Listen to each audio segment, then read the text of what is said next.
The heavy glass Welcome doors to of Wonderwood swung honey. open, Look and at the all air hit fresh Nina with the bread. scent of fresh bread and crisp apples. She stepped onto the polished floor, her hand pressed firmly against her mother's palm. Behind them, Milo and Pip moved quietly, their presence a steady rhythm against the hum of the store. Nina pulled her hand away, her eyes locked on a machine near the entrance. It hummed with a soft, inviting yellow light pulsing in the dim corner. She reached up, her fingers finding the small, cool button. She pressed it. A mechanical whir echoed through the aisle as a shiny plastic egg slid into the metal tray. Nina leaned forward, her breath hitching.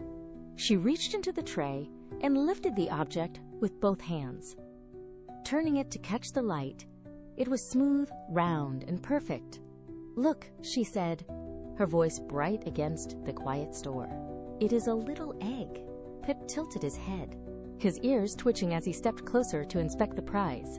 Nina held it tightly, her grip secure for the moment, standing in the center of the store as the afternoon light caught the plastic surface.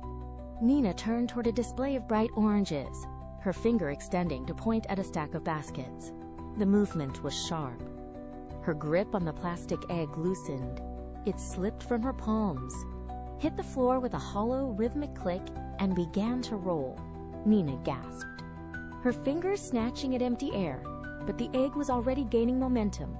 It wove past a pyramid of red apples, bounced once against a metal base, and disappeared into the shadows behind a shelf. Nina took 2 quick, desperate steps forward, then stopped. The store seemed to shift. The ceiling rose higher, the aisles stretched into dark, impossible tunnels, and the hum of the cooling units grew into a low, pressing roar. She looked toward the empty space where the egg had vanished. Her chest tightened, making every breath feel shallow and restricted. The floor felt too smooth, the surroundings too vast. She looked directly ahead, her eyes wide and clouded, searching for a path that was no longer there. The silence of the store now felt heavy, pressing against her as she stood motionless, trapped in the center of the sudden, echoing expanse. Nina stood rooted to the spot, her hands trembling as she stared into the dark gap behind the shelf. The pressure in her chest grew sharper, making her pulse jump. She looked at the camera, her face tight with worry. "What should I do first?" she whispered. She waited, watching the aisle stretch out. Then, she moved. She placed a palm firmly over her tummy and closed her eyes. She drew a long, slow breath through her nose, held it for a count, and released it in a steady stream. Pip sat down beside her, mimicking her posture. His chest rose and fell in perfect synchronization with her own. "First, I stay calm," Nina said, her voice gaining strength. The tightness in her chest began to ease. She opened her eyes, the store looking smaller and more manageable now. She turned around and walked back to where her mother stood. She reached out, touching her mother's arm to get her attention. "My toy egg rolled away," Nina said, steady and clear. "Can you help me find it?" Her mother knelt, bringing her gaze level with Nina's, and nodded. "You did the right thing by asking for help," she said. Milo stepped forward, ready to begin the search. The group moved through the aisles in a tight formation, eyes scanning the floor. They found a cereal box pushed slightly out of place, then a shopping basket rocking back and forth from a previous collision. Near the bakery, a thin dusting of flour coated the floor. Nina stopped. There, pressed into the white powder, was a faint, round mark. Pip sniffed the air, his nose twitching rapidly, and pointed a paw toward the bakery counter. "Which way do you think it rolled?" Milo asked, looking between the 2 paths.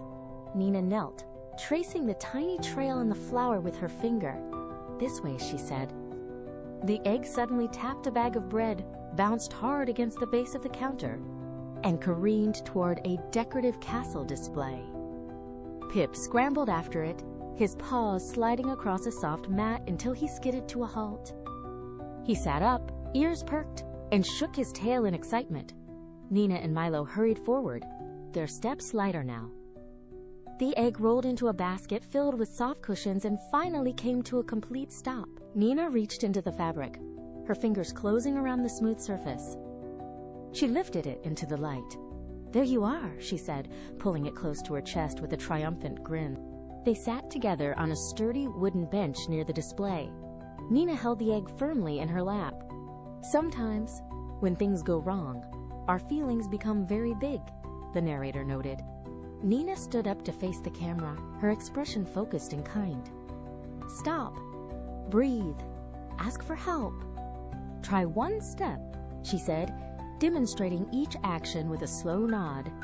She leaned toward the lens. "Can you practice one calm breath with us?" They all inhaled deeply, holding the air for a second, then exhaled in a long, steady stream. The store felt quiet and still around them. "Now choose one special toy and place it somewhere safe," Nina suggested. She opened her backpack, slid the egg inside, and zipped it shut. Pip trotted over and patted the bag twice with his paw. The group turned away from the bench and began walking toward the front entrance. The automatic doors opened, admitting a rush of warm, golden afternoon light that washed over the floor. They stepped out into the world, leaving the store behind. As the music faded, the store logo appeared, framed by the soft, late-day glow. Gentle stories for growing hearts.